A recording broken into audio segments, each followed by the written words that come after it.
Hello मित्रों, जय भगवान। આપણે નવી ચેનલ ચાલુ કરી છે કુદરતની મોજ।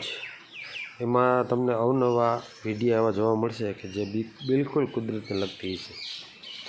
તો આ ચેનલને તમે સબસ્ક્રાઈબ કરજો, લાઈક કરજો અને ફોલો કરજો, બરાબર। હવે મારે એક નવી વાત કરવાની છે।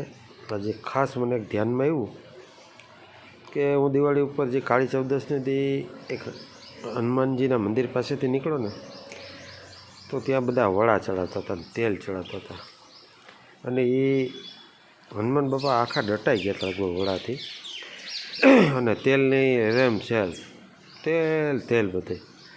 તો મને સારો એક વિચાર આવ્યો કે સારું આટલું બધું આ ખરાબ જગ્યા અને હાવ ગંદકી તો જો આ કોઈ ગરીબ માણસો હોય એને આપે ને આપણે આ વડા છે, તેલ છે અને એના પેટમાં જો આ તેલ જાય અને આ ખોટો બગાડ ન થાય, જો એવી સમજણ આવે અને એ કરીએ તો કેમ લાગે? તો તમે મને જરા કોમેન્ટમાં કહેજો કે ખરેખર આ બહુ સારી વાત કહેવાય કે ગરીબ માણસો અત્યારે ભૂખ્યા હોઈ જતા હોય અને બાળકો ભૂખ્યા હોઈ જતા હોય અને આપણે અહીંયા એનો બગાડ કરીએ, ઢગલા કરી અને સવારે ઓલો સફાઈ કરવાવાળો અને ફેંકી દેવામાં આવે તો આનો સદ ઉપયોગ થાય।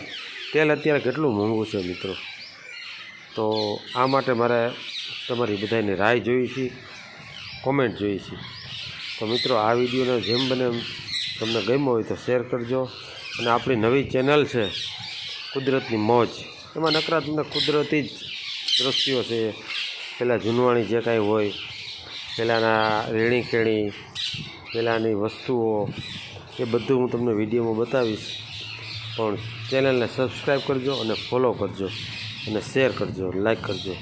ચેનલનું નામ છે કુદરતની મોજ। અને મિત્રો બીજું એક મારે તમને કહેવાનું છે કે અત્યારે આ બધા લોકો મોટા માણસો છે, નાનાથી મોટા, વધારે મોટા માણસો જંગલ તરફ વળ્યા છે, એ બહુ સારી વાત છે। પણ એને એ એક સમજ નથી કે જંગલ છે એ આ પ્રકૃતિનું આભૂષણ ઘરેણું કહેવાય। તો ત્યાં જઈને તમને કોઈ બિસ્કિટ ને કોઈ વેફર ને આ તેને કોતર્યું બગાડ કરી અને વહી આવે અને પ્રકૃતિને છે ને પ્રદૂષિત કરે છે। તો મારી એક ખાસ બધાને વિનંતી છે, ભલે તમે જંગલમાં ફરવા જાઓ, હરો ફરો, આનંદ લ્યો, મોજ કરો, પણ પ્રકૃતિનું સાથે જતન કરો। એ જે ખરાબ કચરો છે એ તમે સાથે લઈ આવો પાછા, ફોર વ્હીલ તો હોય જ અત્યારે બધામાં, એમાં પાછો એક જબલામાં ભરી અને એનો જાતે નાશ કરો। અને જો પ્રકૃતિને તમે જો આવી રીતે આમનામ ખરાબ કરતા રહો ને તો એનું છે ને પરિણામ બહુ આપણે ભોગવીએ જ છીએ। પણ કેટલો કમોસમી વરસાદ થયો, કેટલું નુકસાન કર્યું, એ આ પ્રકૃતિનું એક છે ને આપણે એમ કહીએ ને કે ખીજાય, દેશી ભાષામાં કે એ ખીજાય છે આપણી માથે કે ભાઈ તમે આવું ન કરો। જેટલું તમે પ્રકૃતિને ચોખ્ખી અને સ્વચ્છ રાખશો ને એટલું એ તમને સપોર્ટ કરશે। એટલે મારા ખાસ મિત્રોને વિનંતી છે।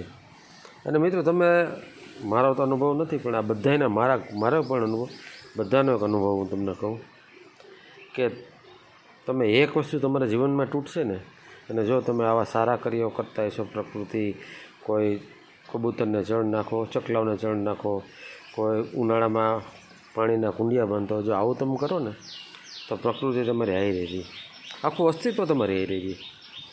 તમારે એક વસ્તુની ખોટ આવે ને તો આ અસ્તિત્વ આખું છે ને તમને બે વસ્તુ પૂરી પાડે। હા, મને જાતે અનુભવ છે, એવા ઘણા ચમત્કારો પણ થયેલા છે કે તમારો બચાવ થઈ જાય, કોઈ એક્સિડન્ટ, અકસ્માત, ઘણા એવા પ્રસંગો આપણે વિડીયોમાં જોઈએ છીએ, તો એનો બચાવ આપણો થઈ જાય। એ શું છે? એ જ છે કે તમે કંઈક સારા કાર્ય કર્યા, તમે પ્રકૃતિને મદદ કરી। જો તમે પ્રકૃતિને મદદ કરો ને તો પ્રકૃતિ તમને મદદ કરે, હું તમને 100% કહું। તો મિત્રો આ વિડીયો તમને ગમ્યો હોય તો લાઈક કરો, ઉપર લિંક આપી છે, લિંકને ક્લિક કરજો એટલે આખો વિડીયો અને આવા અનેક વિડીયો તમને જોવા મળશે। ધન્યવાદ।